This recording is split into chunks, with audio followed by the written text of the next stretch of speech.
So for our design process for our hovercraft, we knew we were going to use a fan to propel air downward and to propel the hovercraft forward. We also knew that we wanted to use a skirt. We knew that we wanted to have an onboard power source in the form of batteries. We want to be able to turn it remotely using a servo or fins or some way to just turn it just a tad if it got off course.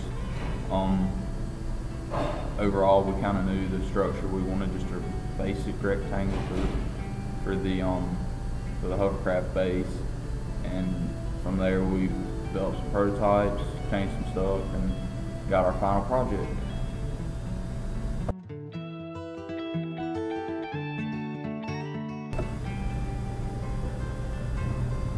Okay, so our original prototype was a lot smaller than this one, probably about 3/4 the size, and it had a square opening in the middle instead of a round one. So we had a shroud around it and a little mechanism on top of it so that the fan, instead of having the motor underneath it, the motor was on top and it was pushing air down. However, it wasn't generating enough lift because the board was flat on the surface that we were trying to drive it on.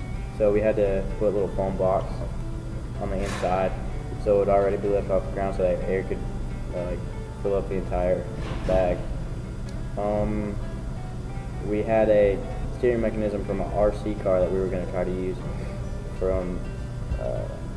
but it was too heavy, so when we tried to put it on the prototype, it would not lift up at all. So we decided to take it off, and we thought that we were not going to be able to steer it, but we made a new one, and we went and got a servo and a receiver and a transmitter, and we're able to steer it now, and with not as much weight as we had on the old RC steering mechanism.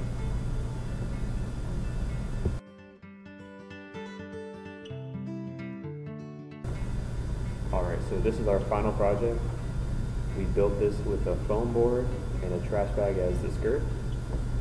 We have an electric motor for the lifting with a quadcopter blade. Turn that on. It's powered by two 9-volts. As you can see, it lifts and glides around freely. Now to turn it, we have a servo with an electric motor and a propeller powered by a 9-volt. Turn that on. Wrong one. This propels the hovercraft. And for the servo, we have a controller and a receiver, and we're able to move the propeller left and right.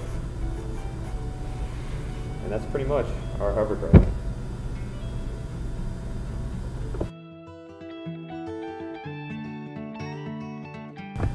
Alright, so on design day, we showed up. There was an 8-foot table in which we had to go from one end to the other, and it was timed. And we went beginning, and we showed them our hovercraft, explained it to them. We showed them that it was remotely navigated, so we got bonus points for that. And we had an onboard power source, which gave us 5 more extra bonus points. And when we went down, we came off the edge a little bit, so we had to correct it and come back, but eventually we got to the end, and we ended up placing 4th total. Our project worked well for us, but there are a number of things we could do to improve the design. For example, we could use a lot more of the radio-controlled RC components, like we have the servo and we have the transmitter, but right now the only thing that controls is steering left and right. We have no control over the throttle. So if we include an electronic speed control, more servos, and if we use lithium polymer batteries instead of regular Duracell 9-volts, that'll improve the design. It'll be lighter weight. We'll have more control over the different aspects of it. We did upgrade the motor, but if we upgraded again to a brushless motor, it has a lot more power output, so it can spin faster.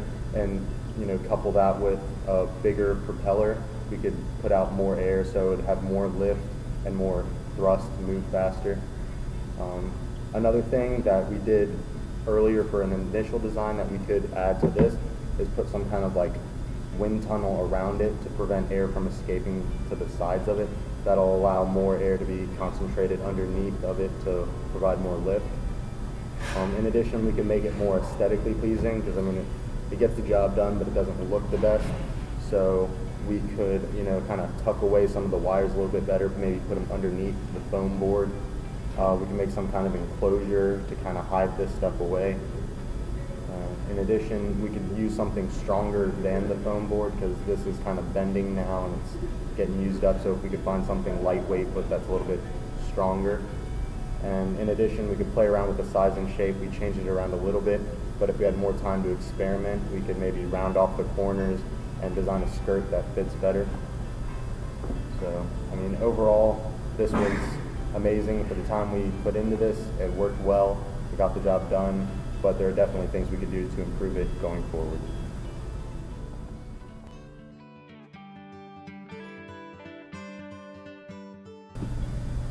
Advice to freshmen that will be doing projects similar to this in the coming years: have fun with it. First of all, it's your first project in college. It's your first engineering project.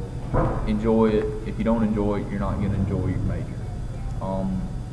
Use the resources here on campus, robotics club, the craft center, other engineering professors, other engineering students that did this before you. Work hard, start early, research, try everything, have multiple prototypes. Don't just stick with one and try to make it work. Just do what you think you should do. But like I said, have fun, enjoy it, and have a great year at State.